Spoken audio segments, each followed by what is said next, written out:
Do you want to know the secrets of a man, rejected at birth, lost through college, but equally sure of his capabilities?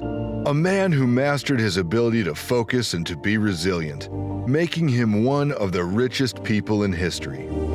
In this video, we will explore who Steve Jobs was and how he established himself as one of the most successful entrepreneurs of our time. In addition, we'll dive into Jobs' mind and expose the prosperous methods which led him to steer the likes of Apple and Disney to greatness and to a net worth of over $42 billion. This is a man ousted by his own company only to return and steer it to the top of the world. Watch on to find out how to implement Jobs' secret sauce to success in your life.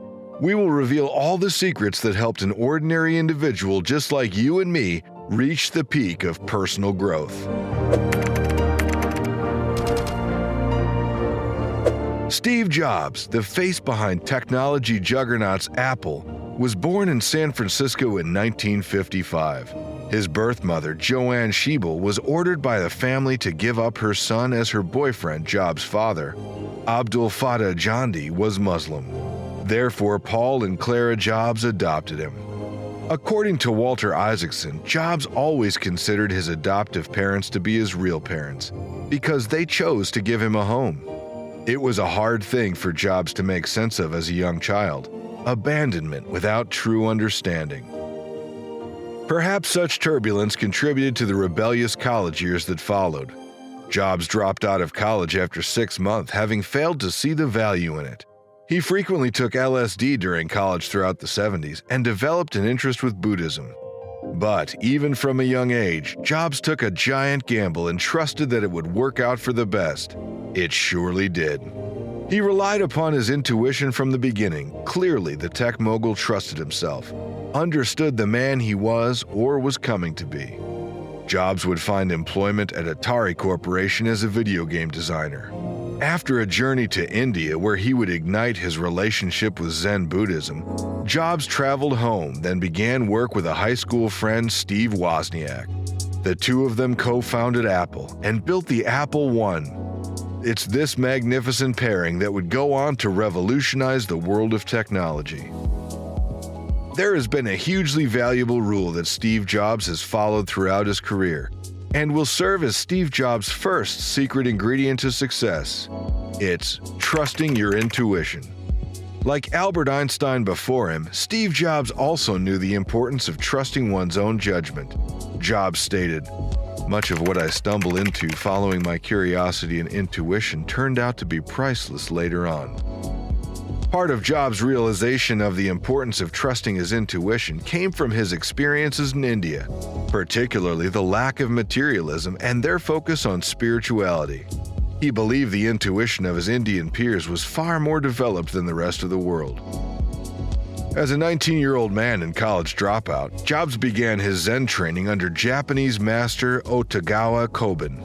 Within Zen Buddhism, there is a center focus on spiritual enlightenment through meditation. This focus would allow Jobs to hone in on his intuition and listen to the voice inside. Intriguingly, intuition is scientifically more accurate than our brain. Jobs was able to tap into this through his meditation. We can understand through his own words. If you try to calm it, it only makes things worse. But over time, it does calm, and when it does, there's room to hear more subtle things. That's when your intuition starts to blossom. A vitally important example of Steve Jobs trusting his intuition comes from his necessity to make things simple, which may sound absurd for a man of his stature. Within Apple's first marketing brochure came the quote, "Simplicity is the ultimate sophistication." What did Jobs mean by this? Originally spoken by the legendary artist Leonardo da Vinci, Jobs borrowed it with intent, and we can look at Apple products to find the answer. iMac, iPod, iPhone, they all have these things in common. Slick, clean designs, fun to navigate, uncluttered, and ultimately elegant. Much of this inspiration can once again be linked to Zen Buddhism. Simplicity truly is a virtue. As we move on to Steve Jobs' second ingredient to his secret sauce of success, we must know that he started Apple from the age of 20 in his parents' garage. A rather unconventional start to the first trillion-dollar company.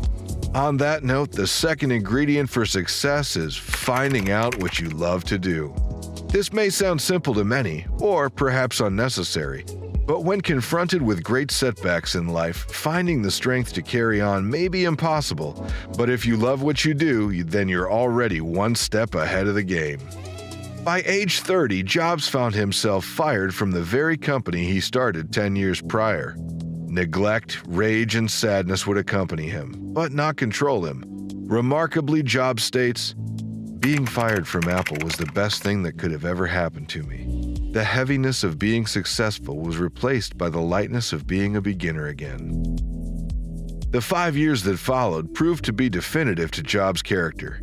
He stayed grounded, focused, mentally ready for the challenge that lay ahead. And sure enough, he bounced back with hard work and perseverance. The outcome? Next, and Pixar. The latter became the most successful animation studio in the world.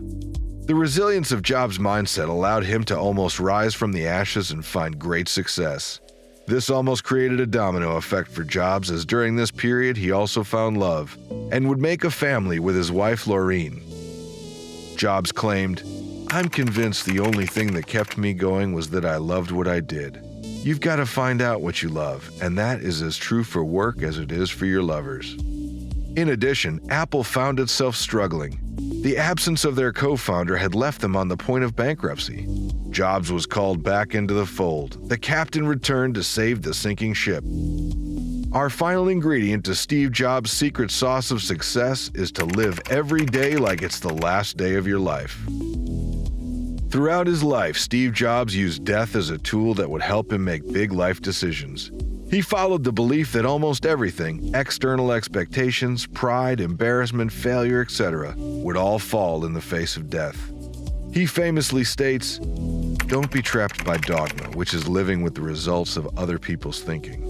Don't let the noise of other opinions drown out your inner voice, and most important, have the courage to follow your heart and intuition. They somehow already know what you truly want to become.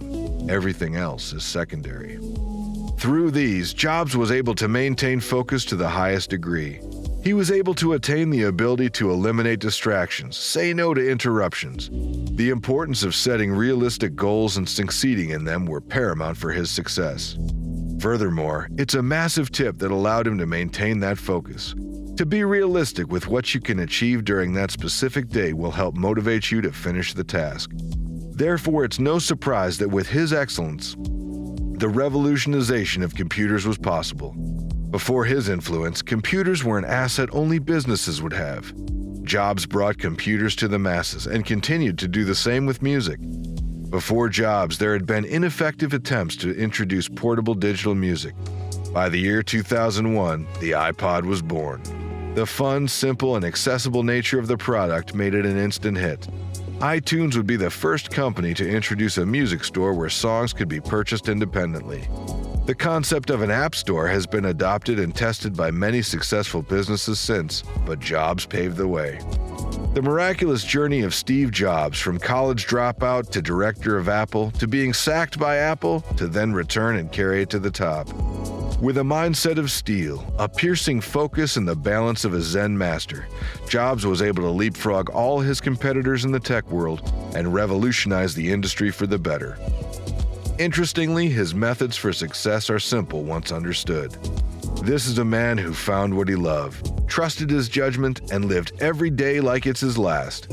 These are principles any man or woman can adopt with anything they do. Our ability to focus, really focus, and to be resilient can lead us to achieving great things. In the words of Steve Jobs himself, focus means saying no to the 100 other good ideas that there are. You have to pick carefully. I'm actually as proud of the things I haven't done as the things that I have done.